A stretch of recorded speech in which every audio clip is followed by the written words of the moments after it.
लोकसभा चुनावों की तारीख का ऐलान हुए करीब एक हफ्ता हो गया है, लेकिन महाराष्ट्र की सियासत में अभी तक सीटों का बंटवारा नहीं हो सका है।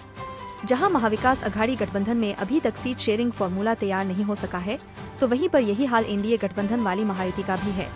इस बीच अजित पवार के नेतृत्व वाली एनसीपी ने कुछ ऐसी मांग कर ली है, जिसके चलते महाराष्ट्र के एनडीए गठबंधन में दरार पड़ सकती है। दरअसल यह मामला चीफ मिनिस्टर एकनाथ शिंदे के नेतृत्व वाली शिवसेना के नेता विजय शिवतारे के उस बयान के बाद उभरा है, जिसमें उन्होंने डिप्टी सीएम अजित पवार पर फिर से निशाना साधा है। अगर नहीं की शिवतारे पर कार्रवाई तो टूट सकता है महायुति गठबंधन।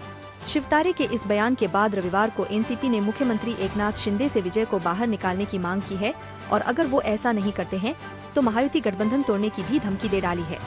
इंडियन एक्सप्रेस से बात करते हुए एनसीपी के चीफ प्रवक्ता उमेश पाटिल ने कहा, हम लंबे समय से विजय शिवतारे के खिलाफ कार्रवाई करने की मांग कर रहे हैं, खासतौर से जब से उन्होंने उप मुख्यमंत्री के खिलाफ अपशब्दों का इस्तेमाल किया। आज उन्होंने हमारे नेता के खिलाफ गलत शब्दों का इस्तेमाल किया। अब उन्हें शिवसेना से बाहर निकालना ही हमें संतुष्ट कर सकता है, वरना हमारे सामने महायुति गठबंधन छोड़ने के अलावा दूसरा कोई रास्ता नहीं बचता। अजित पवार के खिलाफ बदजुबानी बर्दाश्त नहीं। पाटिल ने कहा कि उनकी पार्टी ने पहले शिंदे को शिवतारे के खिलाफ कार्रवाई की अपनी मांग से अवगत कराया था।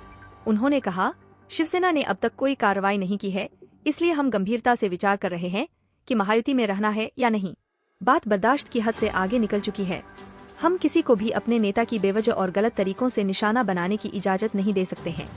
इससे राज्य भर में एनसीपी और शिवसेना कार्यकर्ताओं और नेताओं के बीच कड़वाहट ही पैदा होगी और इसका असर महायुति के जीत प्रतिशत पर पड़ेगा। इसे रोकने के लिए शिंदे सेना को तुरंत शिवतारे को बर्खास्त करना चाहिए। बारामती से लड़ना चाहते हैं शिवतारे। गौरतलब है कि शिवतारे ने 12 मार्च को पत्रकारों से बात करते हुए कहा था कि वह बारामती लोकसभा सीट से अपना नामांकन पत्र दाखिल करेंगे, जहां से शरद पवार के नेतृत्व वाली एनसीपी की सुप्रिया सुले और अजीत पवार के नेतृत्व वाली एनसीपी की सुनेत्रा पवार मैदान में हैं। शिवतारे ने कहा कि उन्हें मतदाताओं से जबरदस्त प्रतिक्रिया मिल रही है। उन्होंने कहा, मेरे कार्यकर्ताओं और समर्थकों के बीच इस बात को लेकर बहुत भ्रम है कि मैं नामांकन पत्र दाखिल करूंगा या नहीं। उनमें से कुछ सोच रहे हैं कि शायद मैं किसी समझौते पर पहुंच जाऊं, लेकिन मैं महायुति नेताओं से आग्रह करना चाहता हूं कि वे मुझे बारामती से चुनाव लड़ने दें। ये धर्म की लड़ाई है। अगर राजनीति को साफ करना है तो मुझे नेतृत्व करना होगा। बिना किसी का नाम लिए शिवतारे ने कहा, अगर मुझे एक शैतान को रोकना है तो इसका मतलब है कि दूसरा शैतान सफल होगा। उन्होंने ग्रामीण इलाकों में आतंक फैला रखा है। उन्होंने कई लोगों को चोट पहुंचाई है। यह प्रधानमंत्री मोदी के करीब चले गए हैं। चुनाव जीतने के बाद मैं फकीर के रूप में काम करूंगा। मैं किसी भी बड़े नेता को अपने साथ मंच साझा करने की इजाजत नहीं दूंगा। सिर्फ आम आदमी ही मेरे साथ रहेगा। मैं सभी विधानसभा क्षेत्रों में रैलियां करूंगा।